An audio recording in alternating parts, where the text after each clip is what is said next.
It's a calm, early spring day, and to be quite honest, most of the people around you are spending it either inside here in the guild, waiting from an assignment from the guild leader, or out on a suggested vacation by the same man. Some are helping to restock as supplies are running low, and the leader's right hand had to leave to help out with protection. You, as well as your fellow teammates, are in the waiting category. You've been sitting here for quite some time, talking to each of them at your table and cracking jokes with a morning drink nearly empty beside you.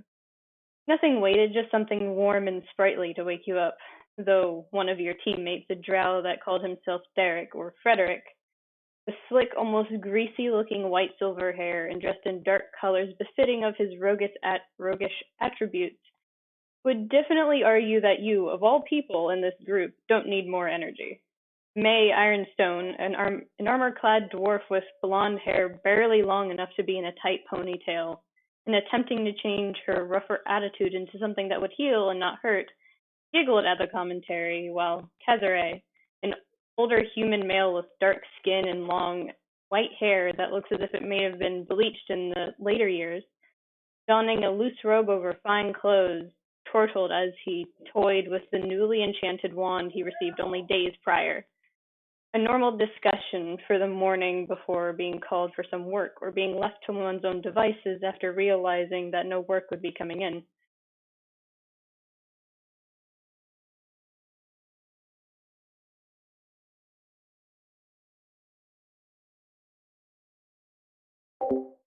Mm-hmm.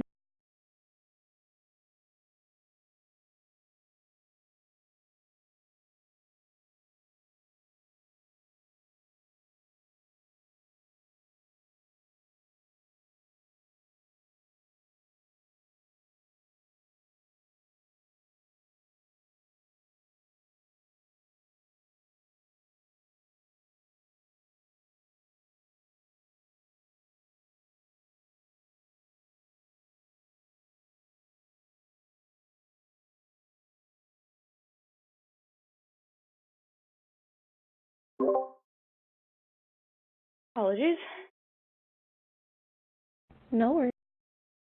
So your conversation is cut short as an athletic-looking wood elf in light armor, green-tinted brown hair pulled back into a careful ponytail decorated with beads and long, fine strands, with a thin scar across his face going from his chin all the way up to his left cheekbone, approaches you. You all know it to be quiet when he comes up to you. Elias doesn't like repeating himself if he can at all avoid it, due to being so busy all the time for one reason or another. He tells you that Guild Leader Erowick has an assignment he'd like to discuss with you for, and after finishing your drinks, you head off to the room in the guild where private matters are always discussed. Once inside, the half-orc, bright tusk as always gnarled as if it was broken and grew back wrong, still donning his well-maintained heavy armor and sword at his hip, addresses you with a look of seriousness you feel is a bit different than his usual look of no bullshitting. As soon as Elias leaves, Erwick nods and begins to speak, a bit more tired than normal. Very well. You all are here, and I need specifically you for to handle this situation. No one else. Don't talk to it. Don't talk to anybody else about this specific mission. It's supposed to be secret. At which point, you see May get worried, but no one says anything. As you wish, Guild Leader. I shall do my best, you know. I do hope you do so. He sighs, as if this is hard for him to ask of this party. And he continues. This mission is one that is a bit different than the ones I've been giving you before. It requires a lot more planning and precision. We don't have a lot of information on what's been handed to us, but it is a request from those farther south. There's trouble down in the south of the reaching woods. The trouble there is apparently there are demons running amok, and that we need to handle it before it gets any more out of hand. I trust you all can handle yourselves well enough, but I do need you to be cautious. We're not sure if this is a hoax or it's something that we should actually be worried about, which is why this is purely for information. If you can avoid it, don't kill anybody or alert anything or anyone within this area that you find that we're here or that we're looking into it. Don't alert anyone to anything that's happening. It's supposed to be as quiet as possible. Can you do that?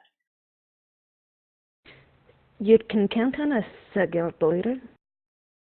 As you say that, your drow friend looks at you with that look of, you're not sure at this point if it's disdain or boredom, but he seems not to believe your words and gives you a once-over before shrugging and saying, I'll try my best. However, the ones in heavy armor might need some extra assistance. You know, all that clanking around and whatnot. Wouldn't you agree, May?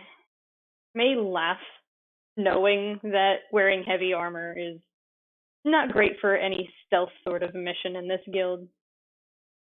Look, I never said that I was good at stealth, but I can try. I'm sure it can't be that hard. At which point Kaz just snorts, rather unceremoniously.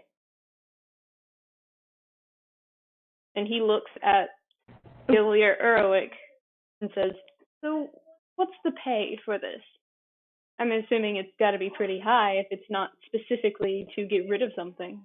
Stealth isn't really our strong suit over here, you know. And Erwick sighs, looking at the four of you. If we do it right, if we get everything done and don't alert anyone, it's 5,500 gold each. And you see the other three just go dead silent from shock.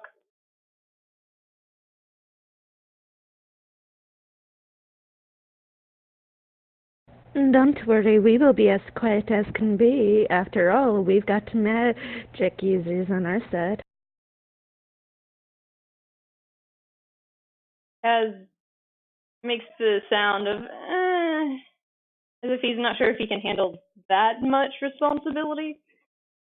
I'm more enchantment-based, waving around a wand that he seems pretty proud of.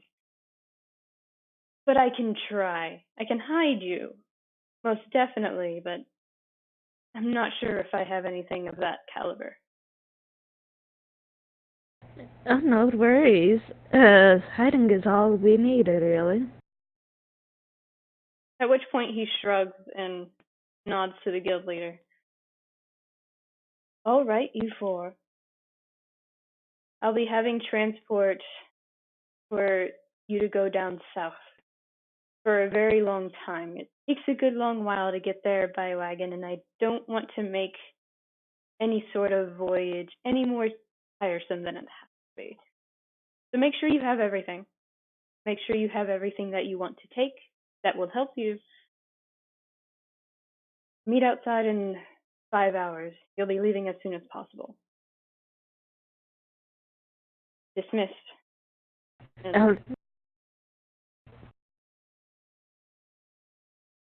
At which point the rest of your party nods and heads out.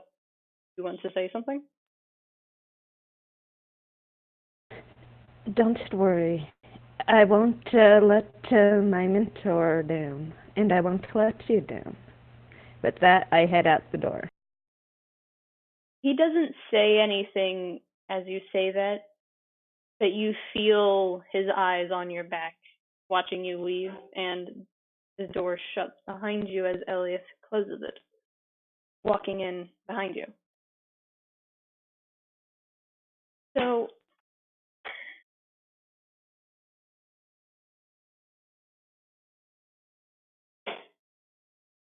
we're going to skip ahead those weeks. It takes Sounds good. there.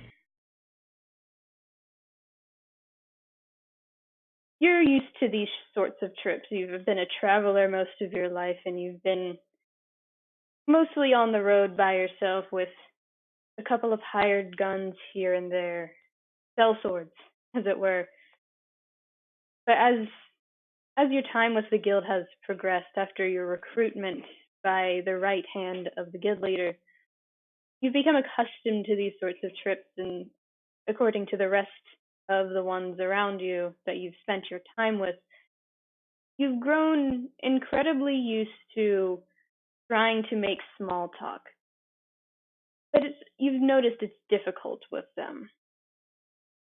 You know you're new to this group, and they seem to have known each other for at least long enough to consider each other friends. You've only been in charge of this group for a few weeks, maybe a couple of months at best, but you do try, and they seem to acknowledge you're trying. They just still don't know how to feel about you, and you can sense the tension. So you think you work together well. You think it balances everything out pretty well. So it doesn't bother you very much that Frederick doesn't give you so much as a glance when you try and talk to him, that Kaz looks standoffish. You're used to this. It's kind of how they act, one way or another. However, in a few, what feels like short weeks, and a scouting mission that leads to a strangely empty, it looks a strangely empty base of sorts in the reaching woods. It's dark and oddly cold for the middle of spring. It should be warm. And while traveling, you had to constantly make sure you weren't chafing and making things uncomfortable with your armor and your leather underneath. But here it's cold. It's almost biting. And you don't know why, and you're sure that's part of the reason why you're collecting information. You have to keep that in mind. You're used to different sorts of engagements. You're used to fighting and taking out leaders that aren't doing their job, lords and ladies who are abusing their titles and making things worse. That's the sort of job you're used to. But this is different. You have to be quiet, not draw attention. And as for your personality, it's kind of hard to do that. You do try, though, for the sake of your party, as well as not letting down your mentor, the guild's right hand, as well as the guild leader himself. You try.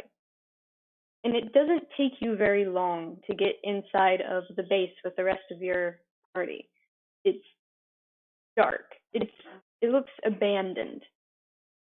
So the walls and floors are upkept as if it had been recently lived in or is frequently traveled enough to the point that people actively keep it clean. There's just no light source.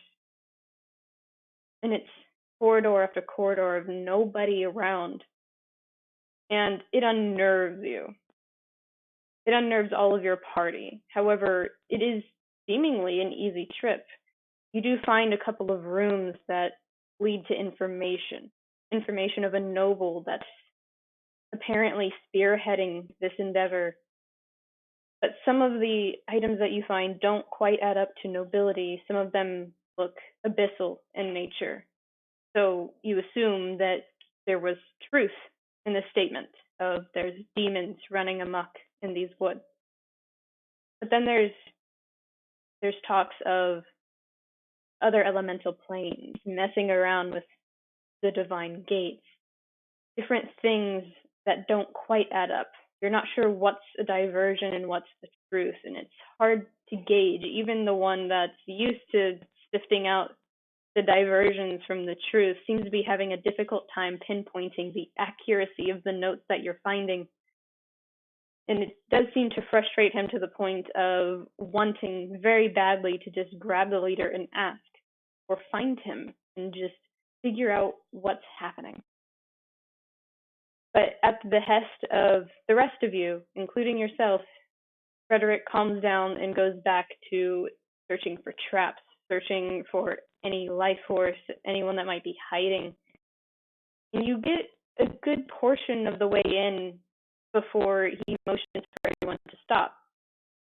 a doorway in front of you is open, where everything else has been either locked or shut. And he looks back at all of you and looks at Kaz, who is having trouble in the darkness. He's human, sadly, and being human in a dark area doesn't really help much, and having light would alert people nearby if they're hidden well enough that the best rogue that anyone has ever met, so he says, couldn't find them. So there's a gesture towards you, Niminue, to keep as steady and to not let him walk forward as Frederick heads through the door. And you're in darkness for a while. He doesn't come back immediately. He does this often on missions like these, scanning the area for traps, making sure that there's no one hidden in walls, no false plating, no slide away tiles that reveal traps that might harm someone in the party. And at this point, Kaz looks in your direction, though it's a little above you. You overlook it because you're a bit short, and he's fairly tall for a human man of his age.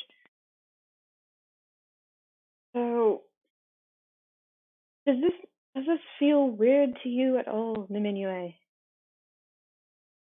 Well, of course it feels weird. This isn't our usual type of job we usually take. But we're here to gather information, so we'll gather what we can, and then we'll get out of here as fast as we can. Yeah, no, you're right. It's hard to explain. It's just this weird feeling on the back of my neck. I used to feel it a lot more when it was just me and Derek. It's like there's something wrong here. There's not enough people to pour into this mission. It doesn't feel right. After a moment, he just shakes his head and says, "Must be in my head. Sorry." Well, we'll make sure to keep an extra eye out just in case, though. Gut feelings like that usually have a reason. Yeah, you're right. I'm sure if there's anything amiss like that, Frederick will find it. He is the best at what he does. Anything that I can't do, he can. And you recognize this grin that he wears now. It's the same grin that he always has when he's bragging about his accomplishments.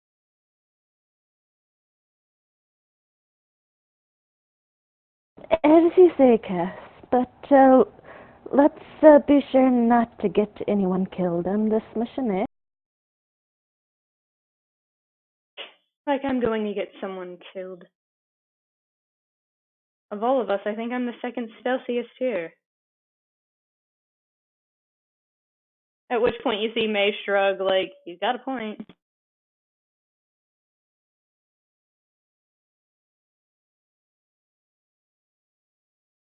It's around this point that Frederick comes back as if he never left and nods to the rest of you with his voice low as if he's starting to get worried over something. Doesn't look like anything wrong, like a normal room, but it's huge. I'd be careful. It doesn't. Place is too empty. Too empty to be the base of something like this. Especially for a noble. It's too empty. Not enough things here. It might just might be a diversion. Be careful. You're right. Since I'm the captain, it falls on me to make sure the rest of you stay safe. You guys wait here. I'll go and first and look, and you guys can keep as lookout. May is the only one that tries to gesture like maybe that's not a good idea, but you watch as both Kaz and Derek put a hand on one of her shoulders and keep her from going in with you. They don't stay in away from it. They do keep at the door, keeping watch as they just let you do what you want. Are you heading inside? With a sigh, I think to myself, well, it is the right thing to do. I do not wish to get anybody killed on my watch, but I do so feel the heebie-jeebies right now. And I walk into the room and start my search. You walk into the room, and as Frederick had told you, it's a huge room. It looks as if, in comparison, you've been in sorts of large areas like this, and it easily equates to the size of a well-decorated ballroom, but made of stone and heavy material with no lights. And it's you even with your dark vision, you can't quite see the other end of the room. It is massive. And by yourself, it does give you this sense of unease, an endless. It seems like you're surrounded just by endless darkness, though you can see the walls to either side, and you know that there's a door behind you, and perhaps there's a door in front of you. It feels as if you've been in this room way too long. And the feeling of claustrophobia, in a way, is reaching up further and further, and very quietly you hear skittering. I place my hand against the stone and take a deep breath, letting the stone help calm me, since I am used to the stone. The stone has always been my friend. You kneel down and put a hand to the stone at your feet, taking a deep breath in, holding it for a second, letting it out, repeating again and again to get your composure, to not let this strange place that you've walked into with your team get the better of you. And it's weird. For some reason, you feel like the stone is vibrating almost underneath your hands. You're not sure if your hands are shaking or it's the stone itself that might be shaking or vibrating underneath it.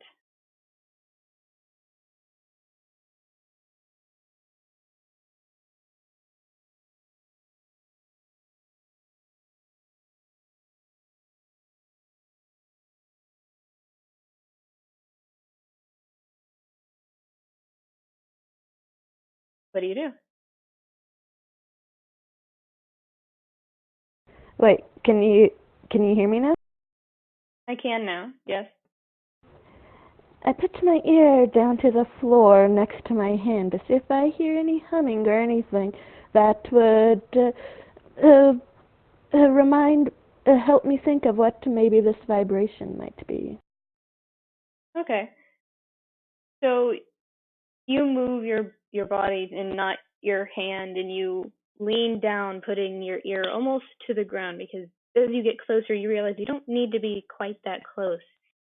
And as you almost have your ear near your hand, you hear very quietly, almost imperceptibly, if it weren't for the fact that you're deliberately getting close, there is a very faint, almost mechanical as if there is something starting to work and come alive underneath your fingertips. My eyes widen a little, and I think, I must retreat. I need to get this information back to them. I do not think we should go further. And I stand up and start to head back to the group. As you stand up, you turn and start to head back the way that you came, and you see the rest of your team, who at this point you realize it's been a couple of minutes. You think it might be a couple of minutes, but it's hard to tell here. It's too dark to have any sort of awareness of how much time has passed. There's no windows, and it seems underground. But you're pretty sure you can hear the outside, or you think you might. But you see them starting to cautiously head into the room. Not towards where you are, but you can see just on the edge of your dark vision, just at the cusp of it, you see Kaz entering first with a very, very dim light starting to emit from the end of his wand. And you see May keeping at his side, making sure that she can lead him in the right direction. And she's looking directly at you, but she seems to be straining her eyes a little bit, trying to see more details than just your outline, because that's all you can see as well.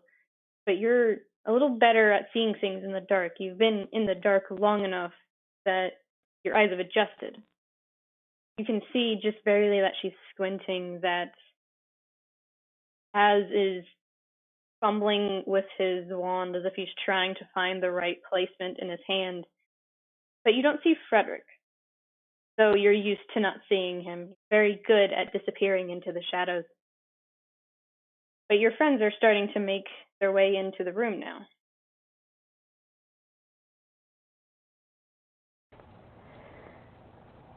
Do I notice if they're entering the room as well with that faint bit of light? Does anything to the machine sound that I heard underfoot?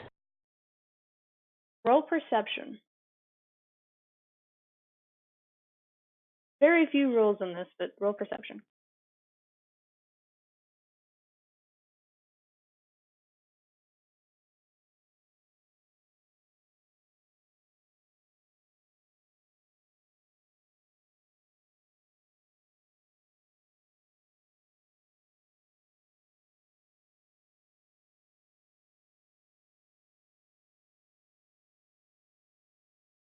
Two. Sorry, your luck. Your luck I is know. horrible. No, it's great. In your worry for your team, you don't hear if anything's changed. In fact, you, at this point, are so focused on them that you barely hear any sort of hum or vibration to begin with. It might have stopped for all you know. I try and, as quiet as possible, hurry myself towards my group. And I'm whispering as I get closer to them. Go back. Something's wrong with the floor. Go back. Az is the first one to hear you, though you see May address you with her eyes, but now she's looking around the room for any sort of changes in the room that differed from when she glanced in before. Az looks into the direction where your voice was, still above you, but it's in the dark. What do you mean something's wrong with the floor? If it's a trap, then shouldn't we have already found it? How close am I to them now? You're about 15 feet away.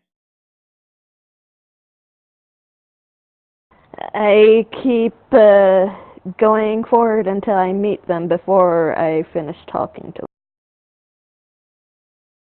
them. Okay, you're in front of them.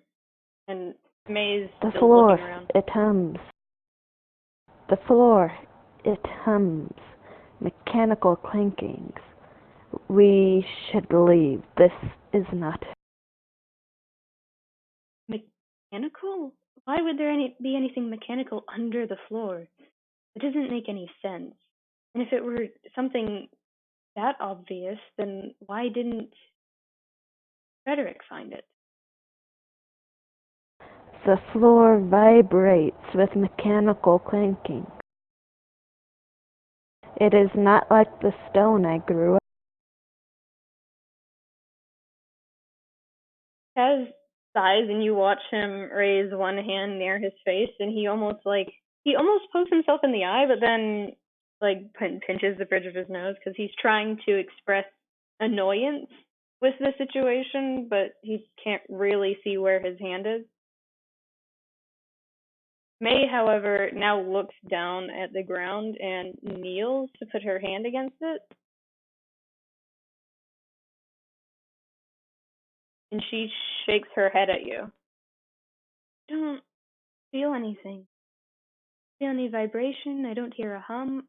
Are you sure it's not just ringing from being underground or something?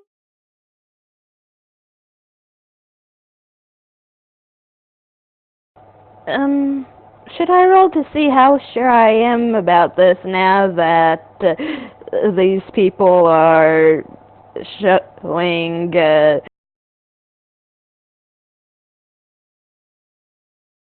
Go ahead and roll perception with advantage. Because May is insisting that this isn't here, even though you've heard it.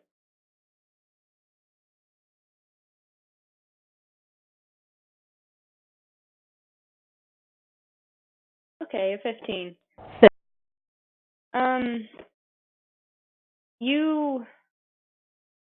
You kneel down as well, just to test her theory, and sure enough, there's no longer any vibration under your fingertips. There's no faint humming that you're actively trying to find this time. It's just cold stone floor.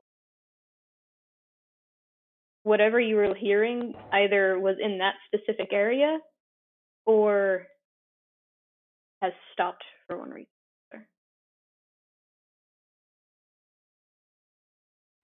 Well, there was definitely humming from the floor, her back where I came from. Would how far distance did I travel? Away from the place where you found the humming? Yeah, from where. So, Kaz and May are about 20 feet in to this huge space, and when they walked in and you were listening to the humming, you were about 120, 125 feet in.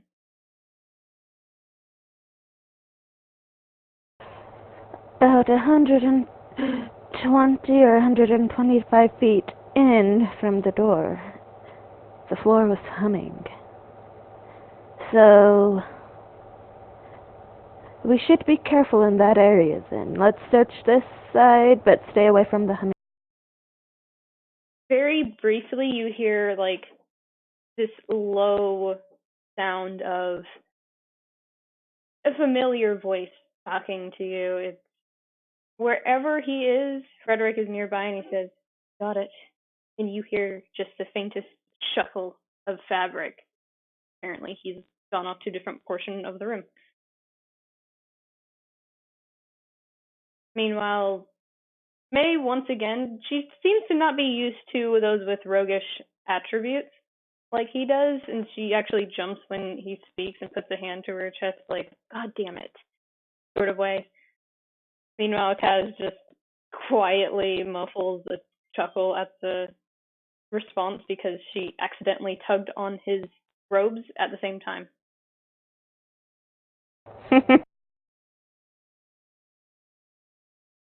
But at this point, you watch as Kaz starts taking steps forward in your direction, but he's a little bit off to the side, so he would avoid you for the most part as he walks forward, keeping in mind where he is and how far he's moved.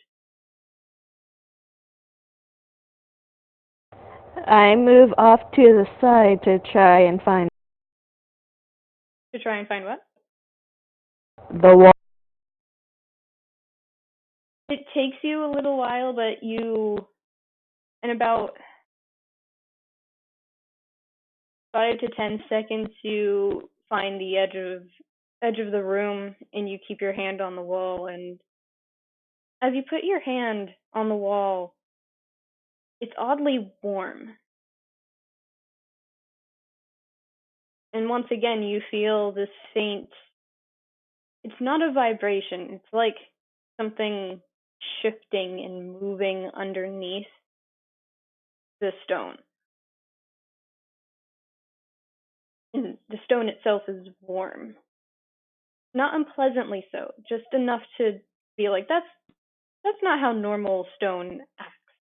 You've grown used to different textures and sensations of various stones where you come from, and in this sort of condition, in this area, with no light, with no fire, with nothing shining directly on it, it should not be warm. And the feeling of grinding stone and rocks and gravel, it sounds as if there is a slow moving landslide behind the wall.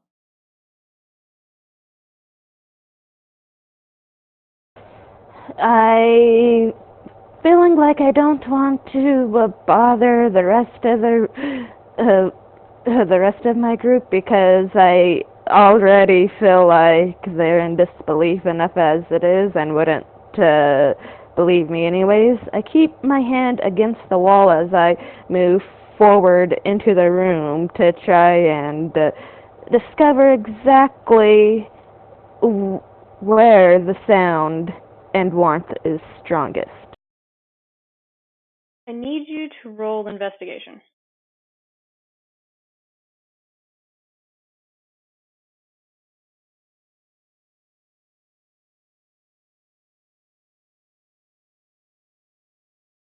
Oh my god, your luck today. That's not good. That's my luck every day. That's not your luck every day. That's Nessie's luck. Anyway, you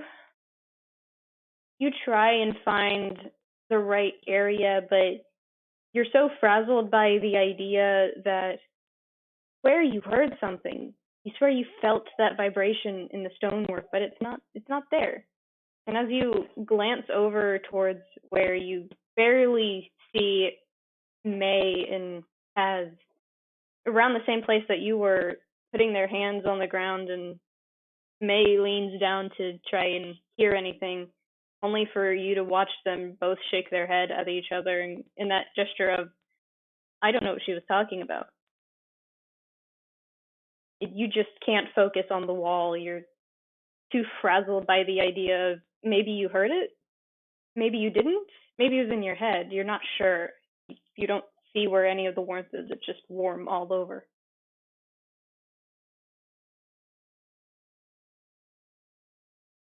Do I notice any hangings or paintings along the wall? No, you do not. There is nothing on the wall. That's kind of odd. It is a completely empty, large stone room.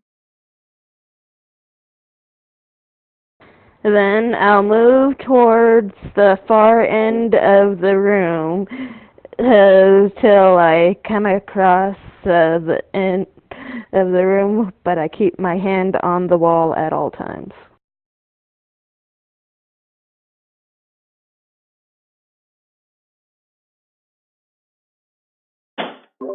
I'm sorry, what was the tail end of that?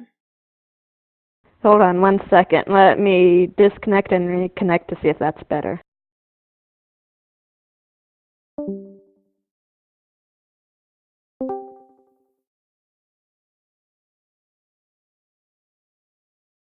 Is that better? Yes. Okay.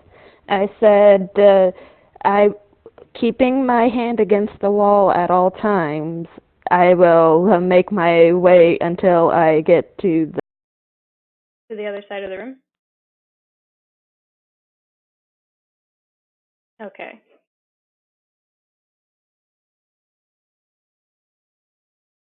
I need you to roll perception.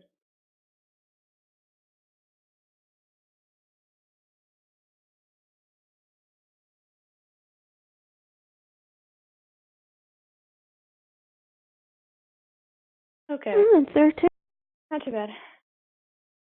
You make your way further into the room, making sure to try and keep both Kaz and May in mind that they're to they're to your left and that they're being careful like you advise them to. You can see them being careful about where they place their feet and careful about if anything is making noise.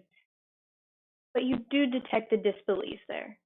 You know they don't believe you because they don't hear anything, they don't feel anything. There's nothing there. Not for them, at least. They're not feeling the warmth and the slow moving landslide type of feeling behind this wall either. And you're not mentioning it.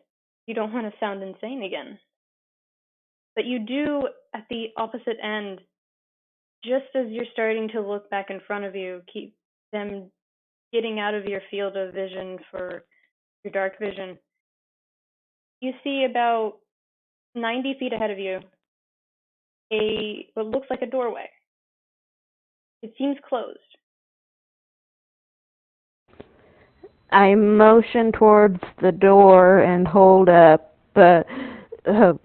four fingers so to let them know that there's a door.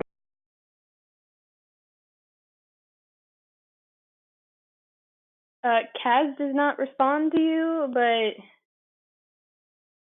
you hope it reaches May, so you can't see her through your dark vision, and you kind of get the feeling that she's also unable to practically see you unless she's making her way towards you right now. But you do hear faint footsteps that approach you and stop. And then you hear Frederick's voice say, "There's nothing here. I don't see anything aside from that door up there." This does not feel right. Gives me all the wrong impressions. We gotta get out of here as soon as possible. Get what we need and go. Yes. I am tempted to just go without right now with the rest of you. But, you know my mentor. She would not take kindly for us to come back empty-handed. For the first time, you actually hear him let out like this airy laugh. It's different than his normal laugh, and it seems reverent in a way. So you assume, just for the moment, that he actually admires your mentor, the one who recruited you to this guild, to the Purple Flame. But he doesn't make any more mention of it, instead gesturing to wait a moment, and without disappearing into the shadows like he normally does, he walks directly up to the door, keeping his footsteps light, and you see him put his hands across the door, and from the way he's moving his hands, it seems like a stone slab of a door. There's no handle, there's no door frame. It just seems like an impression of a door. Obvious enough to know that it's an entryway or an exitway, but not obvious enough to find any way to open it. At least not from this side. So after about a minute, I go forward.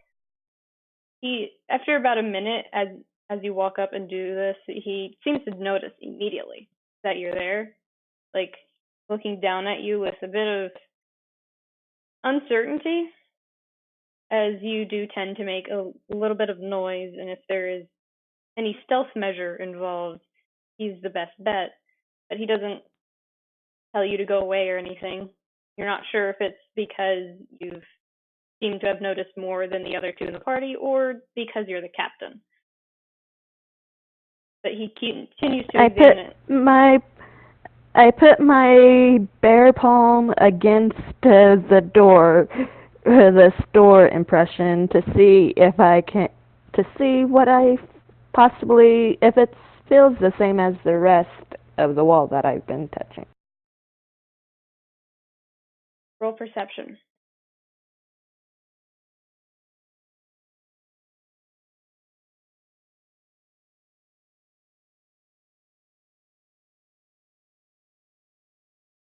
Oh man, that's a 2.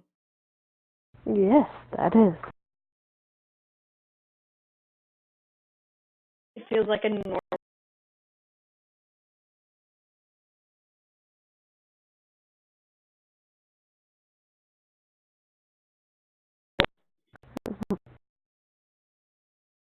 Well, I whisper, seems we cannot go forward, and it seems we must leave empty-handed. Let us go. He sighs and looks down at you. Well, we're not leaving empty-handed. We do have information that the noble is behind this. That it possibly has to deal with the abyss and other planes. There might actually be a problem here, so it's not empty-handed. Not a lot of substantial evidence.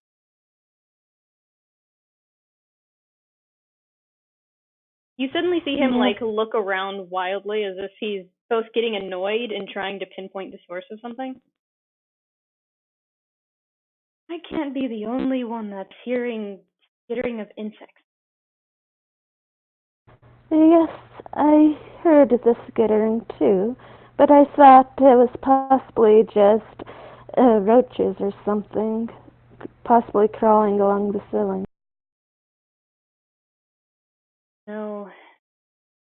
You see him look up towards the ceiling, which is something you hadn't actually thought to do, and you see his expression go from confident to the look that you would see upon someone realizing something horrible.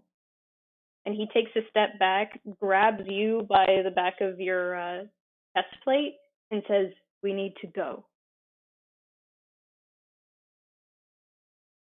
Um, or let us make haste as quietly as possible, and let us, should we have our mage, our wizard, turn his light off? You you feel the tension in the way that he's keeping his hand on the back of your breastplate. You feel as if he has noticed something odd, something that shouldn't be there. And you don't know what he saw, but you've learned to trust his instincts. Above all else, he's the sort of person whose instincts are always right. For most, it's usually right. For him, it always seems to go exactly the way that he felt it would. So you don't question him, you don't look up, you just follow him. As the captain, you trust your party. Why wouldn't you? They've got your back and you've got theirs. So you head back to the other two who are still trying to figure out if there's something here because as you approach, you hear May quietly say, "I'm sure it wasn't something just to psych us out. There has to be something here." Meanwhile, Kaz sounds annoyed by all of this. Maybe she just wanted the glory. I don't know. He's the captain, new to all this.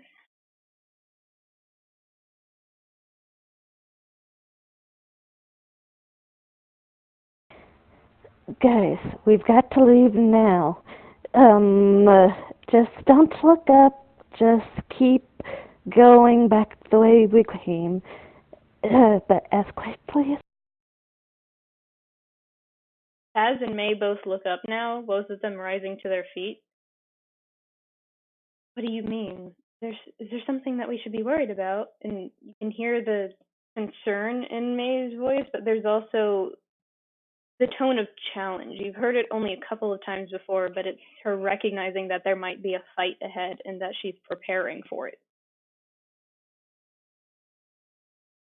I'm sure we can take whatever is going to be thrown at us as long as we silence it before it can get out of hand. Do you not see the look on our... At which point May actually looks at Frederick, who is still looking up every so often, as if checking to make sure whatever he saw is still there, or at the very least tracking it if it moves. And he's still looking directly above him, and then occasionally he looks behind towards the door. But he does gesture like, "Move, we gotta go." this place, there's something wrong about it. And she nods, and Kaz, without question, turns and starts heading back. Like you, not questioning what he says because his instincts are always right. But before you can get more than 20 feet away from that spot, you hear that landslide sound again. Sound of Be crashing. careful. Just the crashing of rock and gravel and stone all mixing together as if it were starting to pool into an area. And then you hear louder twisting of metal, clicking and dragging of chains. Is it just me hearing it, or is the whole No, group it is- hearing it this It time? is the entire group hearing it, and at this point, they all stop reflexively and go on the offensive. I immediately start pushing at him and say, "It's a landslide sound. Keep moving. You do not want to get caught in a landslide." You say this, and the only person that you can actively move any sort of feet in front of you is May, while the other ones refuse to move. And you don't know if it's because they don't want to listen to you or they want to figure out the source so they know where they're running from.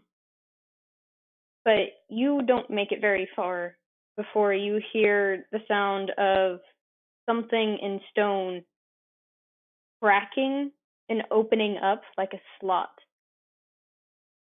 And in front of May by... Can I see? Hmm? Can I see where this crack is forming? Roll perception.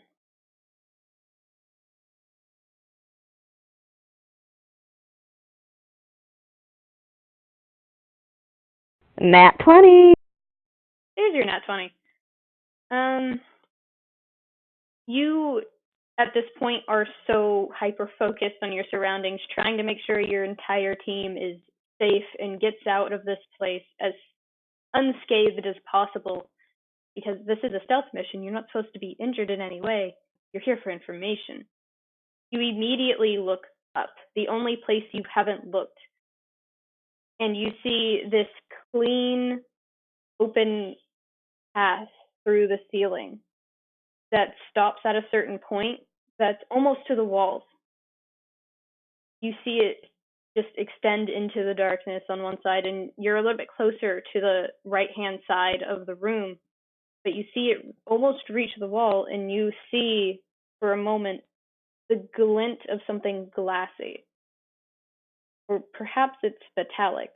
And before you can react, it drops from the slot, and it is thick and a glossy metallic sheen, and it drops into the floor with a loud cracking of stone and displaced gravel and dirt. And it extends through the ceiling, and it seems to have punctured through this stone and is not budging at all. It is stuck in this stonework, in this entire situation. And you hear another crack of a slot opening, and then another, and another. And you hear the one behind you that opened up right after crash behind you. You hear another to your right side, crash, and another to your left. And it feels as if you've just been boxed in. I look to make sure that none of what was dropping has crushed any of my teammates. They were all within 20 feet of you. These walls, these glossy metallic walls, seem to have dropped in a sense that gives you about 25 feet of movement, but it gives a lot of space, and you realize that it's in case people know how to teleport. It is so that they can't get out. And as you look at the wall in front of you in May, you see that it's not metal. It's something different. It's glassy in a way. You can slightly see through it, there's that endless darkness beyond it, that your dark vision can't pierce through this wall. I Slight push May behind me. I push May behind me, and I step forward cautiously and put my hand on the wall.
Right, can you hear me?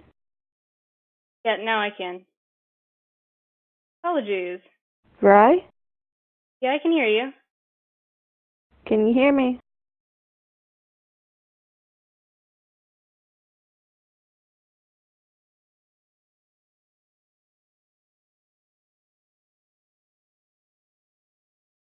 Apologies, listeners. Am I good? Now I can hear you. I don't know what happened there. Did you hear what Me I said at neither. all? You just cut out. Where did I cut out? You cut out right as you said, "Did you hear the?" And then you cut out. What was the last story thing you heard? That the black glossy wall boxed us in. Okay. So, you can see through it, but not very far. And you all are back to back with Kaz and Frederick keeping themselves close while you're protecting May. And 1 minute passes. 2, 3, 10. Silence. I put my hand against the wall to see if I can feel if it's stone or something else. You put your hand against the wall and the wall that just appeared, and it is cold. Like, it feels like the way glass does in the middle of the winter, and you put your bare hand against the panes. It feels freezing to the touch. It's natural I for take glass, my but hand not for back. stone.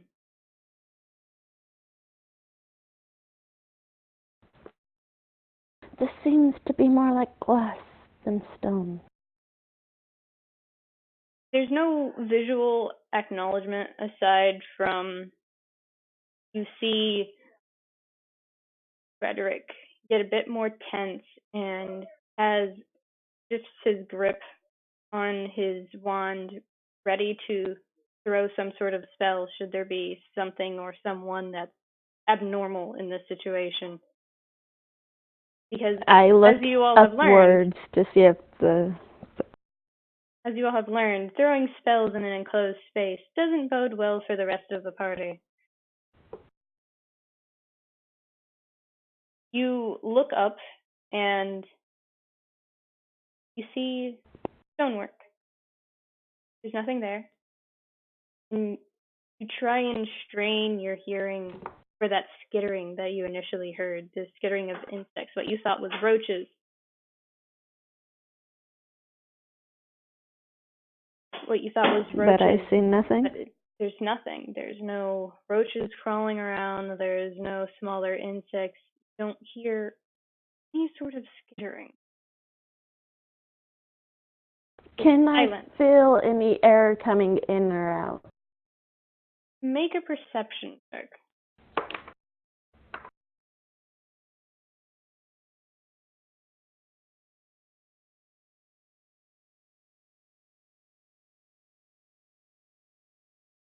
No, you cannot. Not with the two. With the two, you barely know you're in a box. Manage to feel air. Hmm.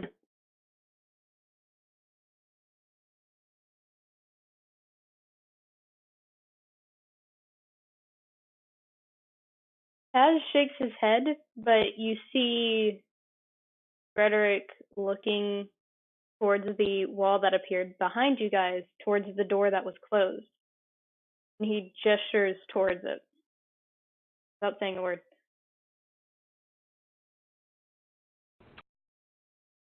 I motion us all to move back towards the door.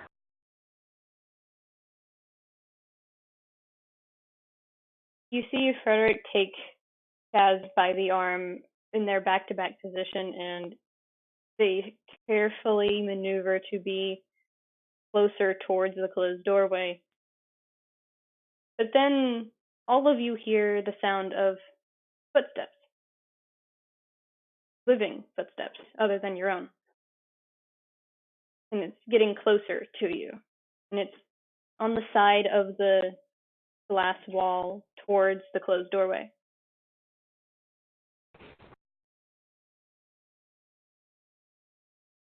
I stop and I motion and I whisper, Cass, right now would be a good time to use your hiding spell.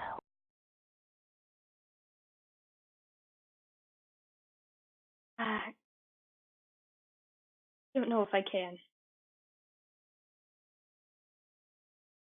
He waves the wand in his hand, and you can tell when he's doing gestures to start magic, but there's no spark of magic. There's no pinkish purple fading to blue gradient electricity and wind around his hand. There's nothing. He's just waving around an enchanted stick, essentially. There's nothing happening. There is no magic that he can do. I think there is enchantment in this area that negates my magic. Then all I can say is, everyone circle up. Keep May in the center. She is our cleric after all. You see the three of them nod, though May looks a little bit sheepish, and for a moment you swear she's going to insist that she can handle herself, but she does follow and keep close to all of you. You're generally in the center of you three. And the footsteps get closer and closer, then stop, and you hear what sounds like stone shifting to the side, like a doorway opening on its own. And then those footsteps that sounded like they were distant and echoing are suddenly very present. You know the direction that they're coming from. It is right in front of this wall. And with your dark vision, you can barely see past it from this distance. There's someone standing there, several someones. One that looks as if they're finely dressed, and others that look as if they're in clothes and shoes that are well worn, well loved. Then you hear clapping, slow clapping, repeated over and over again, almost as if mocking you. Your party doesn't speak, but you can see all of them ready to have a fight. I step forward and pull out my great axe and rest it slightly on the floor with one hand. And I go, well, it seems you've caught us in a doozy. How about, you just open up that wall there and let my people go.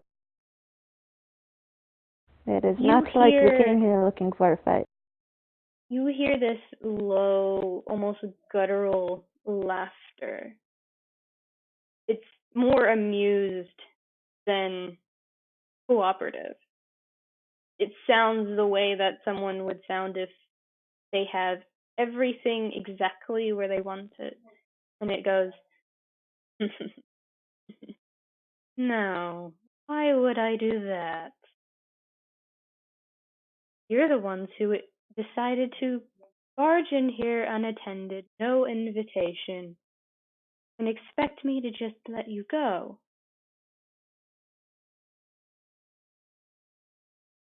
Well, it's not like anyone answered when we knocked.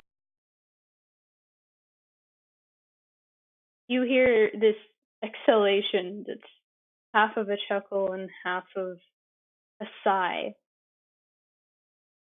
growing either bored or annoyed. You can't tell quite which one it is. But you hear, after a moment, very quietly, up the ante a little bit. Let them see exactly who they're wronging. And after 5 seconds, 10, there's a flash of light. Everybody has to shut their eyes to adjust to it, as you've been in the dark of this space for so long. And once your eyes adjust to it, you open your eyes, and before you, you see a very well-dressed noble. You recognize the clothing, but you don't recognize the colors. They're red and gold with the base color and crest looking as if off shades of gray. They're not of any noble standing that you've ever learned about, either through your mentor or through your time with your adoptive father. You don't recognize this man, but you can tell he's nobility, and you realize instantly this is the noble that the notes are talking about. But it seems too simple. You know you're trapped, but it feels as if everything that you have done, no matter how stealthy you were, was designed to lead you to a point of knowing who you're talking. And he has several burn marks across his face and down the left side of his neck, and you see it reach under his long sleeves and down his arm, and it seems as if he has been scarred on the left side of his body enough to the point that one of his eyes is clouded over with white, the other one being a very deep, almost black color that you barely see hints of green in. Long black hair that is uneven in places, either from bad hair jobs or by getting caught through a he barely evaded attack from a sharp weapon or an arrow that just barely missed the skin and instead caught hair. And you realize that this nobility hasn't seen the rest of the nobles of the world. They're not quite up to standard. They have the attitude, they have the clothes, they have what seems to be the power as you look towards the other ones that are there, and they look non human. They look demonic, but not quite. They're misshapen in places, with parts of them either enlarged or too small, with twitching and grins that don't match the sight of them, that must look as if they're in pain to some degree, but they grin at you with too many teeth, in some places with eyes that should not be in places like that. Some of them don't even have eyes. They don't look natural from this perspective. They seem distorted from some place far, far off. They're not demons, but you suspect that they're much worse. But the one on the other side of the glass doesn't seem at all fazed. In fact, he seems as if he's in control of the situation. So, you want out, and I don't want anybody to be aware of what I'm doing here. So it seems like we both want something. So what do you have to offer?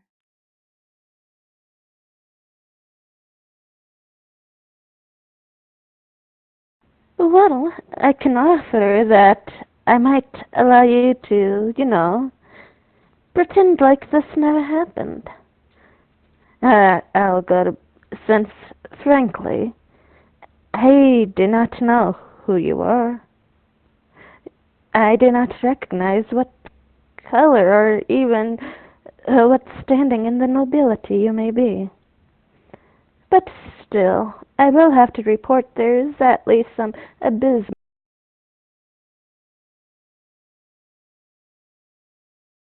He chortles just as quick. Oh, please, if that was my intention, I would have just killed you. You and that terrible dwarf woman that you're with.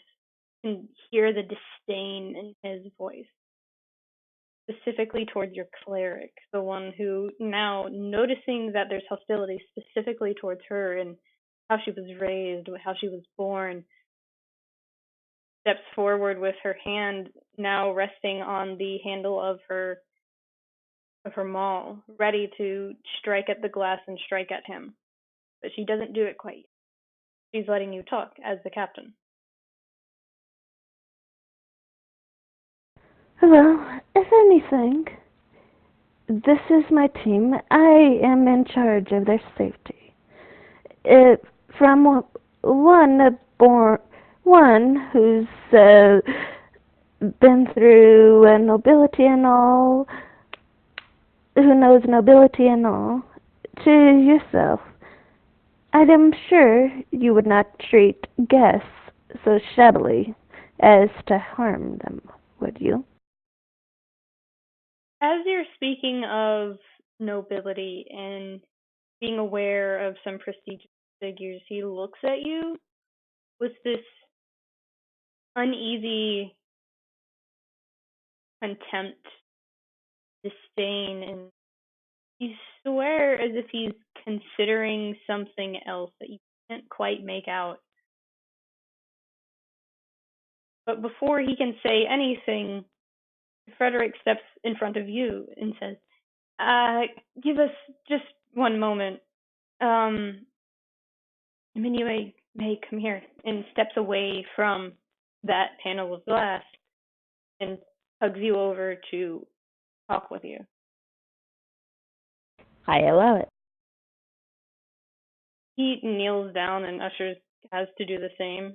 He steeples his fingers in front of his face as if he's trying to get the right words to explain the situation or give some insight that you might not have. And after a few seconds, he sighs. I've seen this sort of person before. When he offers to spare a life, he is expecting a life more valuable in return. And if you're trying to spare all three of us, you really have to be offering up a life he deems as worthy enough to let the rest of us go. You have that. Are you willing to give up another person's life to save ours?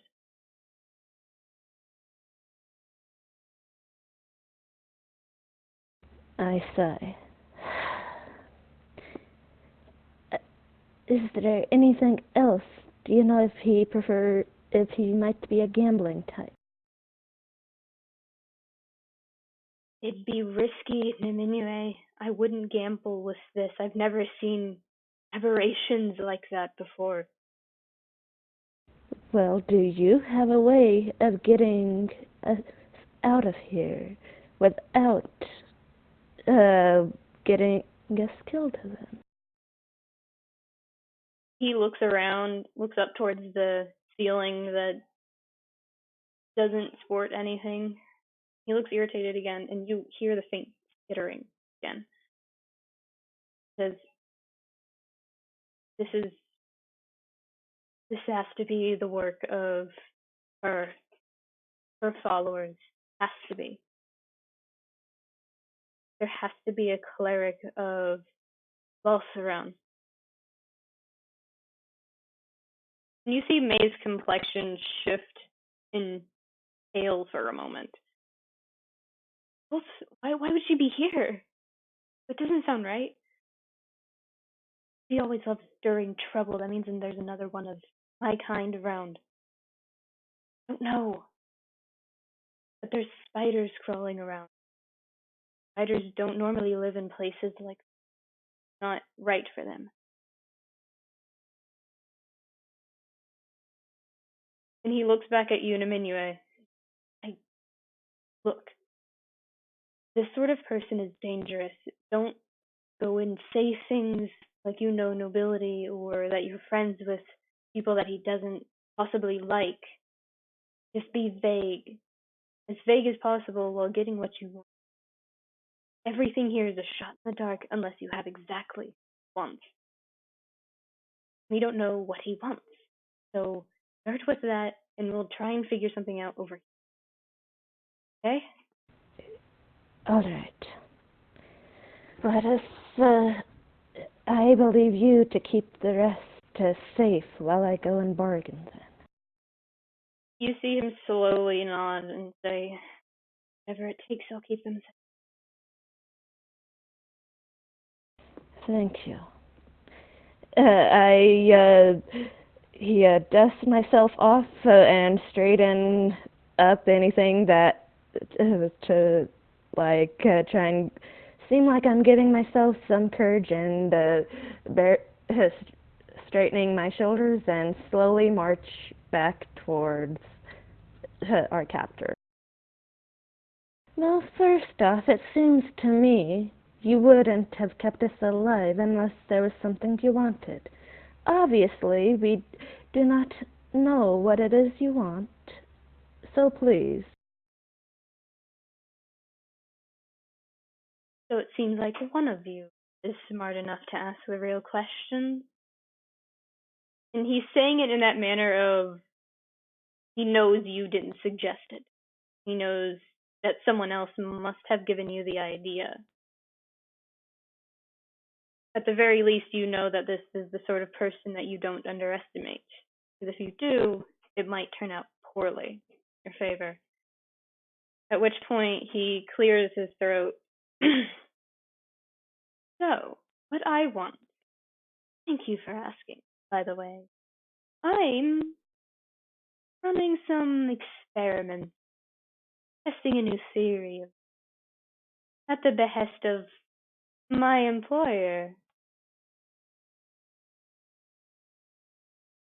And such excellent specimens would be such a waste to pass up. Though, if you had someone else that might pique the interest of a new brand of necromancy, then maybe Maybe we could strike a deal.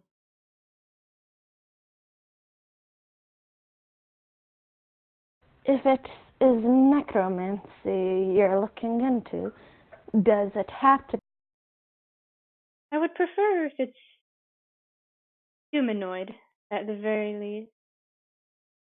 If you can get me a dwarf you do not like, that would also be great. That would work it just fine. And Does he's it grinning. have to be a? Does it have to be a living body? Yes. Living would be much better than dead. Makes it more fun. Wouldn't you agree? Seems to me if it has to deal with necromancy, a necromancer would. I said it's a new brand of necromancy. I never told you what I was doing. I'm not that stupid. So it seems one of you, and he looks between the four of you, which the rest of your party is still keeping a distance, though close enough to help should something go awry. Seems as if one of you is only smart enough to do the right thing, and the only one of you is smart enough to catch on to what I'm.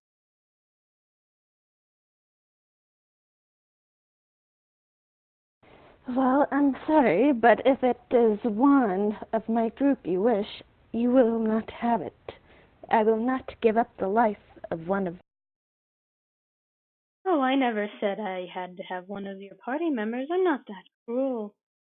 You could just give me someone else. You don't have to know them. All you have to do is guide them here.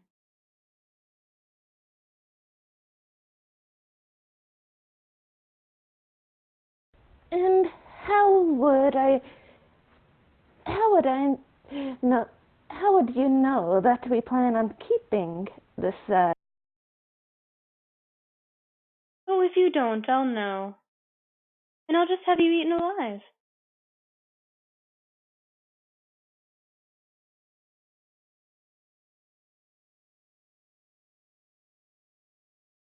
Is there anything else besides a person that you might be interested?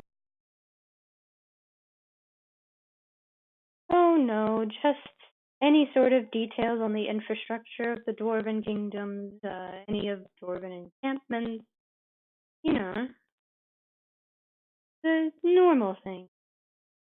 Well, I have heard of a spell that might make a sword bad mouth. Okay, no. You. Okay. No, we're not doing that. I love I you. was trying. No. You were trying very hard. No.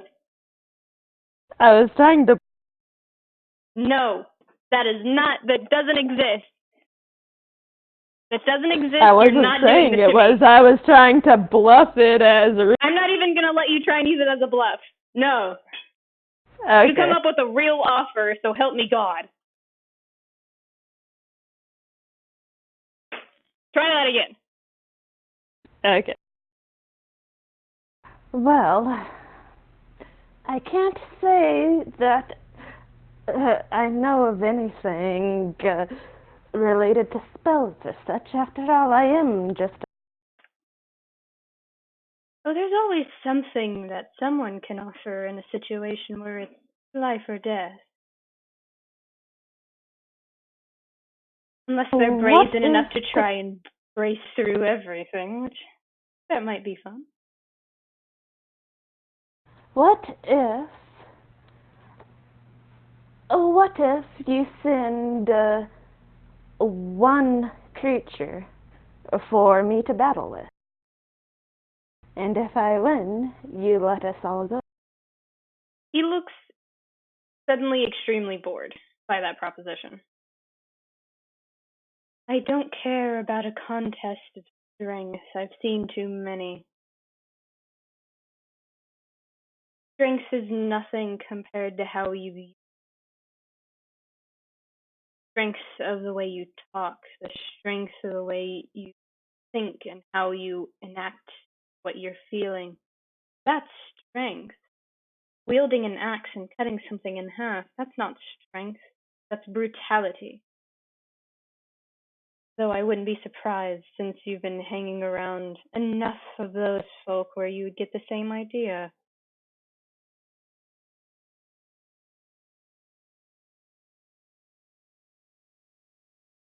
Might I be able to take this offer back with me and possibly offer it to the one who's higher up?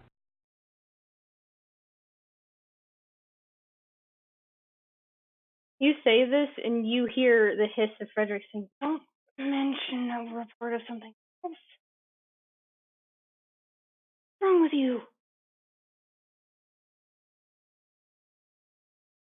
But you've already said it at that point, and you see just a hint of interest in his eyes. And he steps a little closer to the glass. "Your employer? And who would that be? Do tell." Well, as you can see, we're just low grunts sent into the... We are really not as all that remarkable as you might... Roll deception.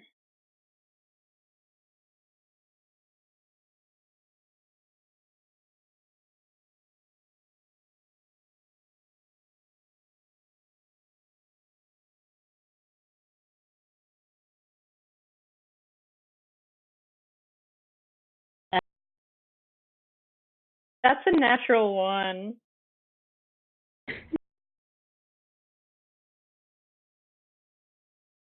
Oh.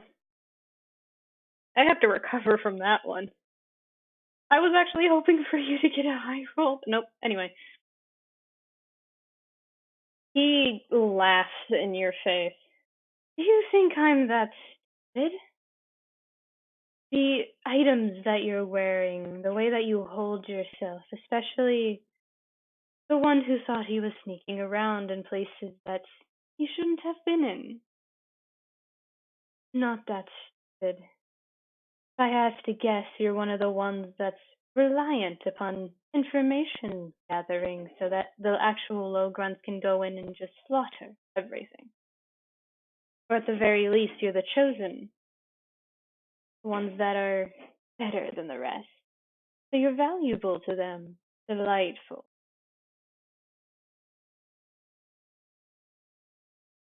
So, what is your actual offer? I don't have all day." I close my eyes. I breathe in a big breath. Okay, here it is. You let my people go, or I throw this out. He grins at you, testing you almost. And then he almost growls out, "I dare you. Throw it. I would love to see what happens next."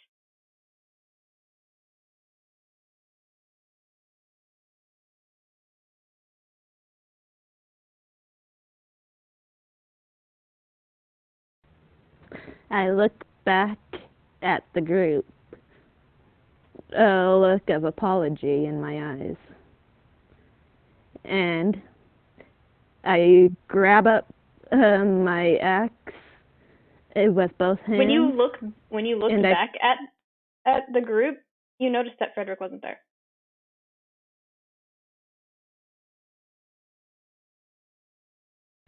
Well, sighing, because I'm used to his not being where he's expected.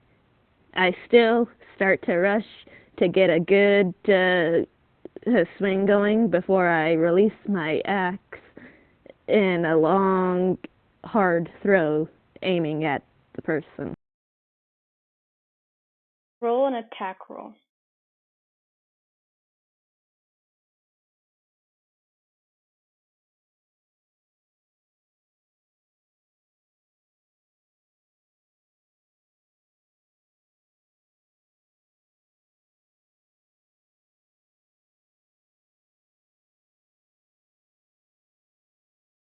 I mean, it's not a hard 25? DC. It's a wall.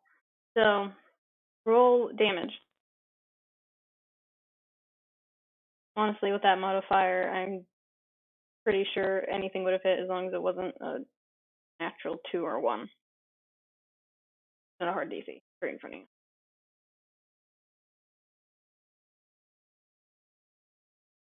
Oh, 14 damage. So do you throw it or do you take a slash at it? I do a throw slash. I don't know what that means.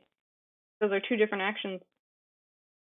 It means when I throw it with the strength that I would have normally put into doing the slash. So you rear back your hand that you have your axe in. You tense up and you go to make a slashing motion towards the glassy wall, expecting it to have the same texture, or at least the same thickness as glass. And you throw it at it. And surprisingly, it doesn't do much. You see the dent in it. And right next to, around his scarred area, it distorts a little bit, the same way that looking through a concave or twisted glass lens would distort the image you're looking at. But it didn't break like glass, it dented like metal. You've done something to it, but it doesn't seem to have done enough to really threaten him, and just smiles at you as if he knew this would happen. And then, Frederick, as your axe just falls to the ground with a clattering of metal and steel, he walks up to you, puts a hand on your shoulder, and says, "Let me handle this." My eyes hooded. I say, I trust you. Please, whatever help you can offer. I don't want anyone to get killed from our side. He does not look at you. You say that you trust him. And in fact, he looks away and then looks back up towards your captor, whose expression and posture has shifted from being amused by you, Niminue, to the actual posture of a proper businessman, ready to offer a deal to someone who knows what they want and knows what they're giving. And Frederick goes to pick up your axe, walks back over to you to hand it to you, and says, "Go keep them company. I'll take care of this." And he walks over to the glass and I nod my head and As and May have been notably silent. You've heard the soft chattering between the 3 of them. You've heard the chattering dwindle down to 2 worried and frantic voices between the 2 of them, and then there's silence as you approach. Neither of them look at you. And Frederick just keeps talking to the captor in a low, hushed voice. I look at them and I go, don't worry. I'll make sure all of us get out of here safely.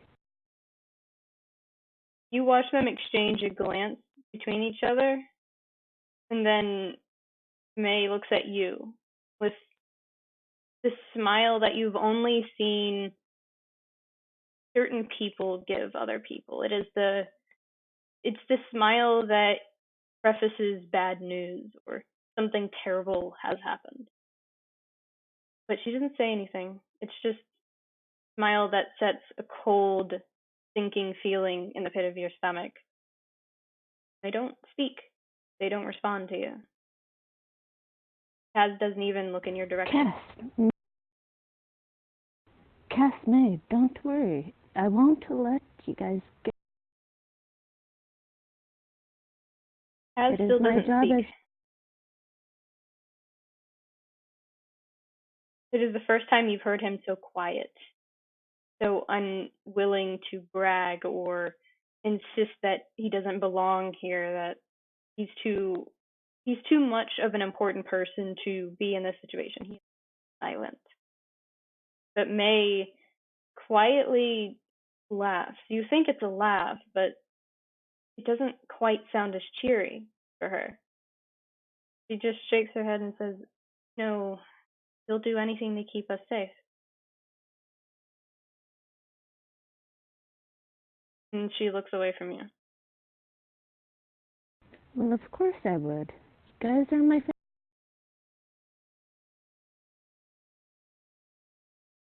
It's at this And I point pat that him on the back, and I look over back.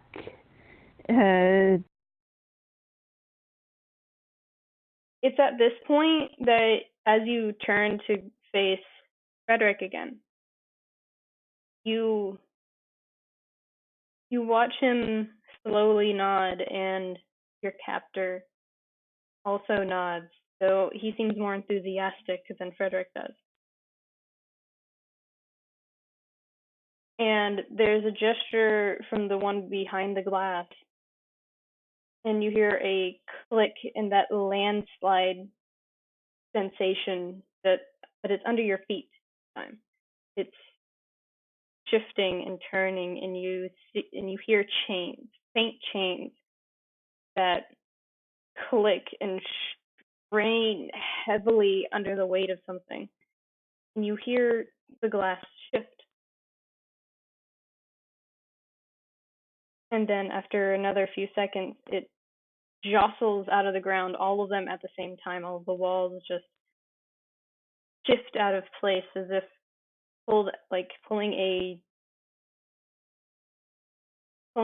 unclogging device out of a sink drain, just a solid pop out of the ground and rising back up into the ceiling. Well, the one that was protecting your captor between you and him seems to have a bit of a struggle because there's a dent in the wall, but it, after a moment, figures out how to get itself back up, and there's no more walls. And your captor steps over that line that was drawn there and says, "Glad to be doing this. Now then, you three are free to go," gesturing towards Frederick, May, and Kaz. And without looking at you, Niminue, he walks over to Kaz and May and picks them up under one of their arms and just gets up and starts heading out the way you guys were trying to leave without saying a word to you. And you feel the captor's hand settle on your shoulder. Niminue, his grip is cold, like the stonework of the door. His grip is terribly cold. It's not human. And he keeps you there. Glad to be working with you. Stare uncomprehendingly at my fleeing companions, and then slowly look at the hand on my shoulder and look up and go, "Oh, so that's..." At this point, as you realize that, as it clicks, that they betrayed you, that they left you here, Frederick stops as the other two head on through the doorway, and he turns to look over his shoulder and says, "No matter what, I promised you I would protect them. Nothing personal, just business." And he leaves, leaving you with the captors and the aberrations that slowly block your vision of leaving.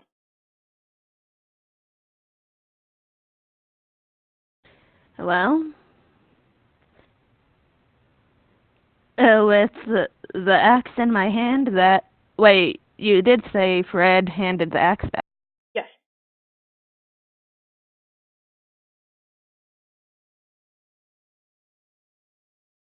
Or is the great axe still on? It was handed back to you. He handed it back before he went to go talk to the captor.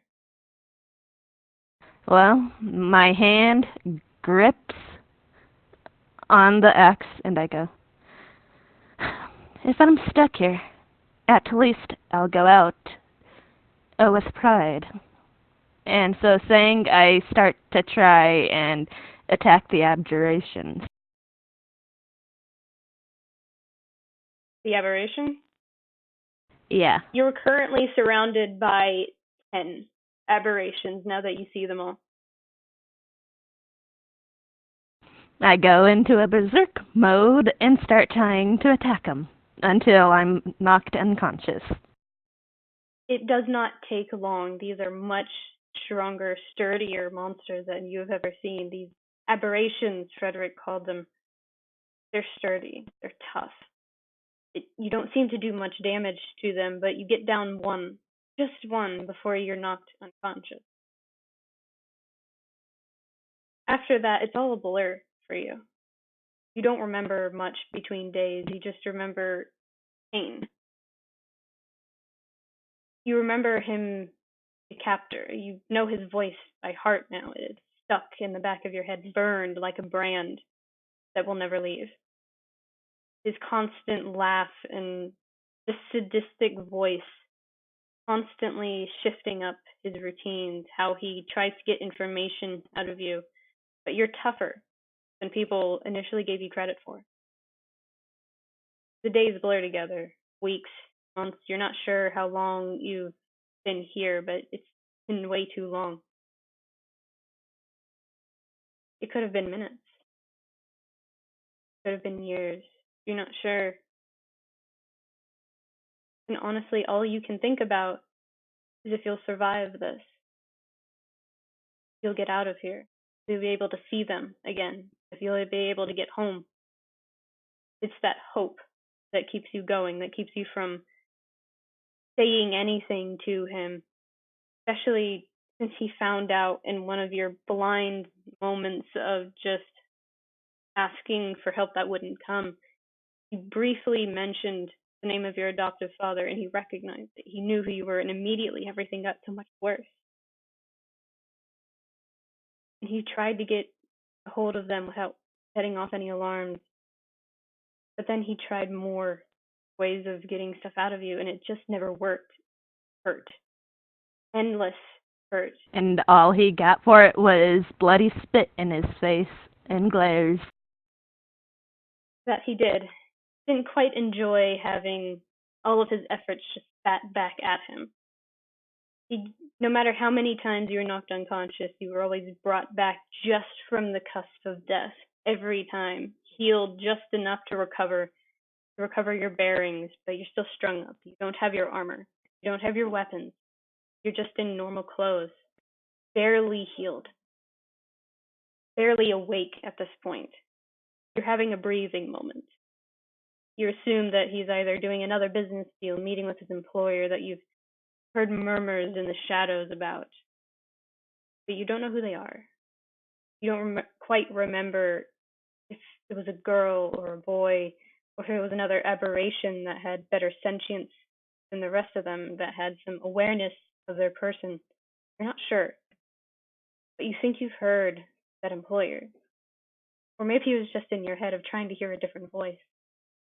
One that you can focus on that isn't the one that's torturing you day after day, minute by minute. But you're thankful that whoever has his attention right now and breathe.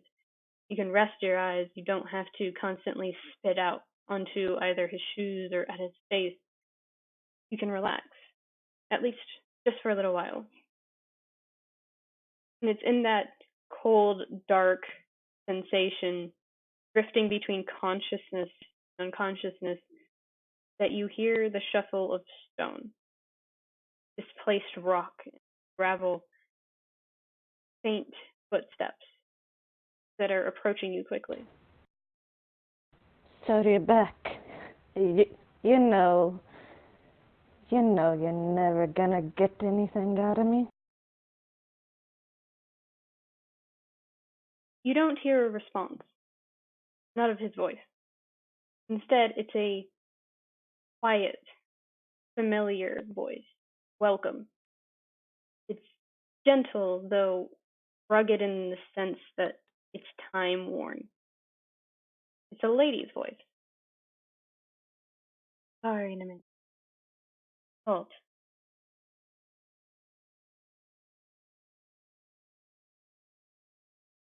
No, must be closer to death than I think. I'm imagining angels. You hear quiet laughter, just faint. I'm no angel. Farthest thing from it.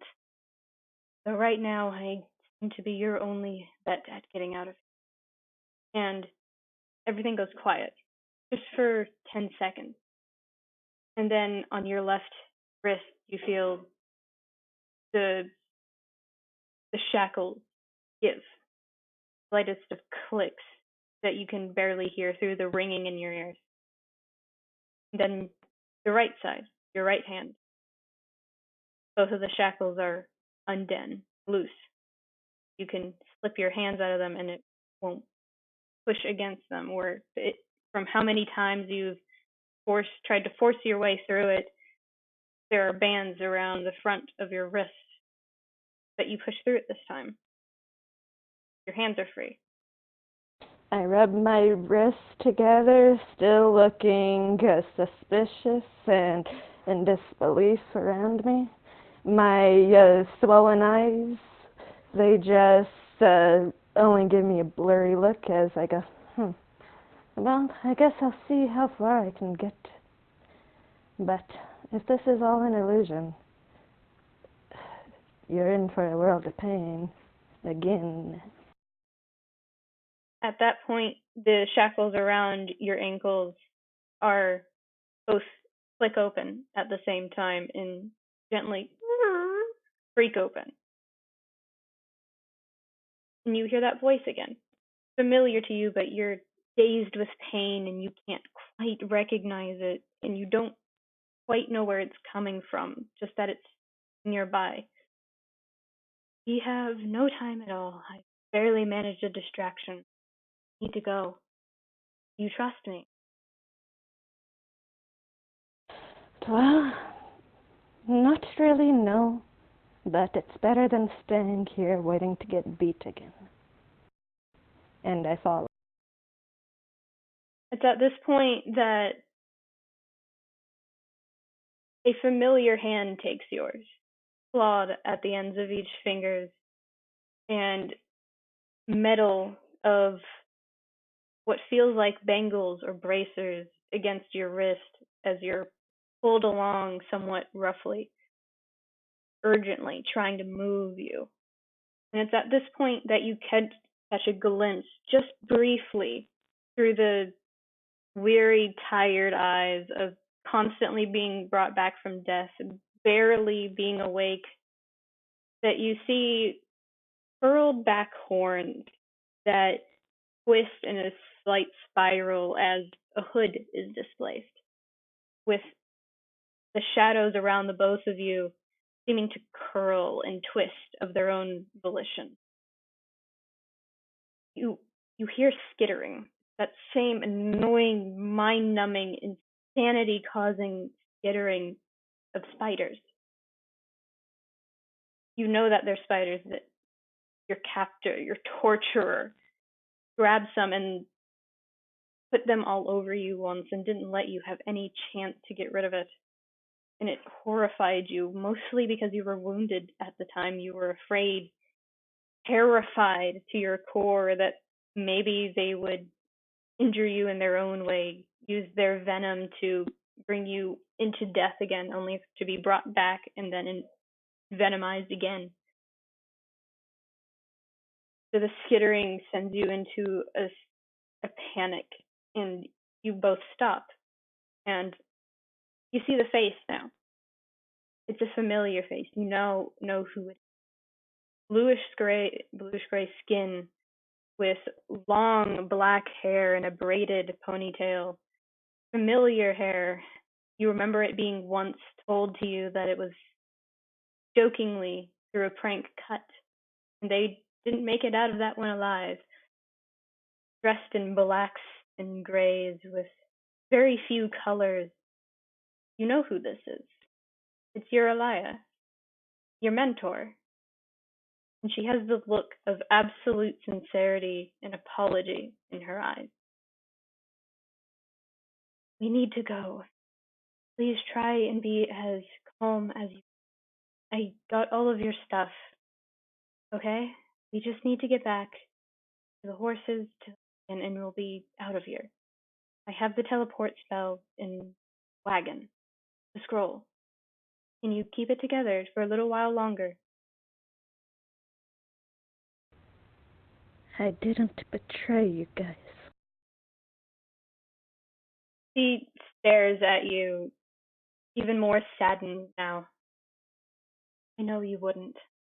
Come on, let's get you somewhere better than this. And she starts moving again, rushing, making sure that she avoids any of those aberrations. And every time that you start to get panicked, you feel a hand on your shoulder and you remember that she's trying to save you. So you try your best to quell the panic attack that builds in your chest. And eventually it hurts to keep it in, but you're hyperventilating and you're breathing heavy and barely think. You're almost collapsed on your knees. The fear of everything around you being false, of this being a trick, just it doesn't sit well with you. You'd rather have the certainty that the torture is real than just a vague hope between death and life that's escaping. But every single time that happens, she stays there, waits, is patient, uses the shadows to block any sort of light that would be able to see you, that would be able to see either of you. And once you almost start to go into a rage, a terrified, panicked rage, as something gets close, that she pulls you into a hug, steadies you, make sure that you don't get too loud, and the aberration stops for a moment, switches, and then keeps walking right past you as if you don't exist. And then she looks at you and says, now you get to be the one protected. I've got you. Trust me. Mistress, I hope you're not an illusion. I'm pretty hard to copy. She jokes absent-mindedly with you, trying desperately just to get a smile out of you, only for her to turn and start heading with you in tow out of this area and through the room where you were given up by your party, where you were betrayed by the ones that you said you'd protect, that made you a promise of they would save themselves, whether you took it that way or not. And it freezes you for a moment. This is where it all began, of course. So long of being endlessly tortured. Feels like eternity you spent trying your best not to say anything and only said one thing that didn't help. Didn't help them enough, but it was enough just for them to keep you longer instead of just outright killing you. But she ushers you out of the doorway, opens it up, makes sure no one is there, and gestures for you to bolt as she starts using the shadows to create an illusion of her own before following after you. And for the first time in what feels like decades, you feel the sting of fresh air in your lungs. You feel the faint wind of late summer. Or is it fall? It's hard to tell. You're so cold by default that you've spent so long in someplace so cold that you're not sure if it's you or just warm. But the biting chill is hard to ignore. It's cold now, starting to get colder. And you see that there's a nice day out. There's no clouds in the sky. The sun is just starting to dip into the afternoon hours. And you're finally out. And your mentor, your Elia, steps into line with you, and you feel her cloak wrap around you. And she smiles at you.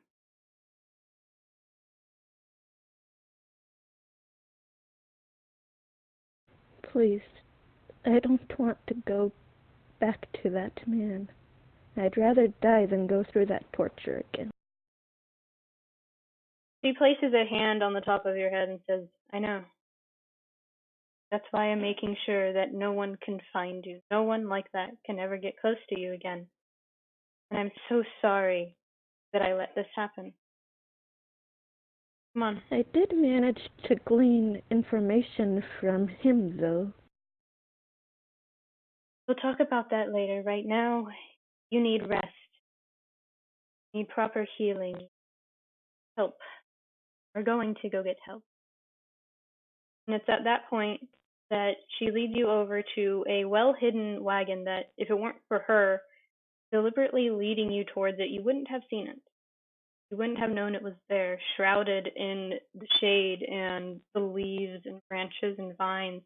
It looks as if it's just abandoned, or at the very least has been overtaken by nature from some event, an adventurer or a merchant that met a horrible end. It looks normal, but she goes into the back and takes out a scroll that you assume is of teleport.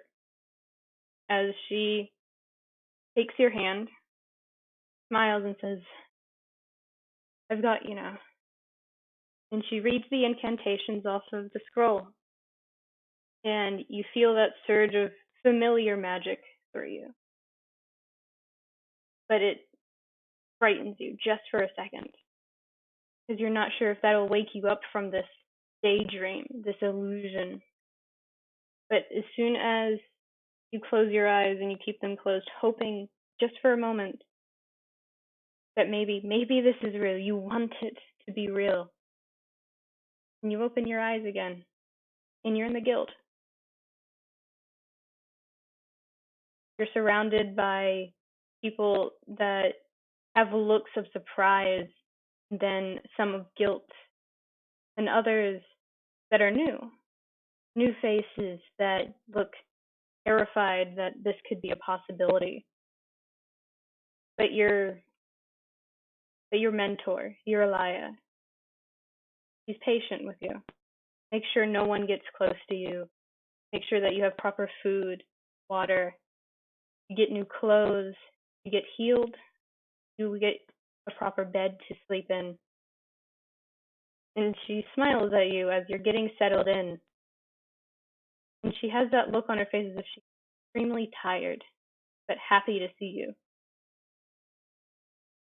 Welcome back. You actually came.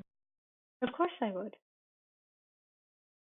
You're not just the person I recruited. You're a friend of mine.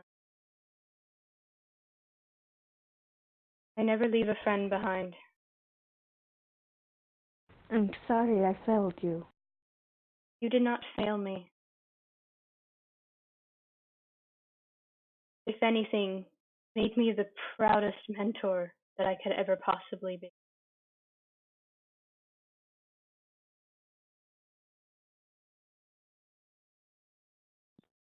I can only hope that everyone else sees it the same way. If they don't, well, she flexes her arms to show off her muscles and says, well, they'll have to go through me.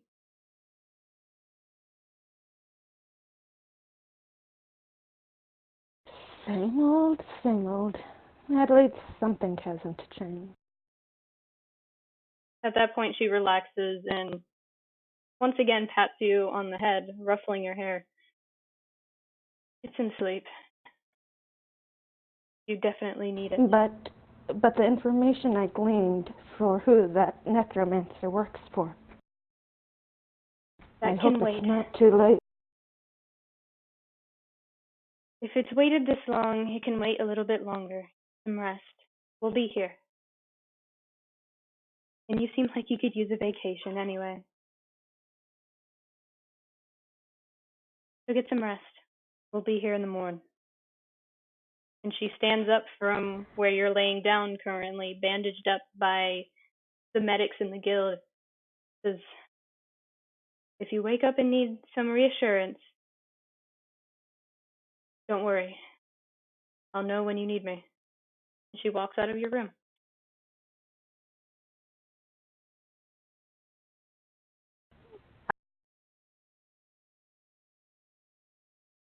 As you begin to drift off with the sensation of this is real, this is an actual thing, this is happening, there's still a bit of fear when you fall asleep that keeps you up a little longer each time, because what if it isn't?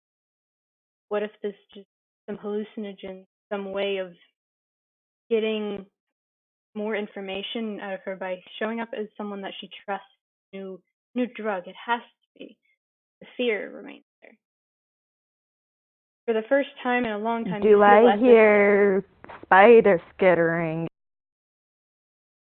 No, you do not hear spider skittering. However, you do hear a familiar music of the guild. There's a constant low melody that is familiar. It's home, and you're glad to be back.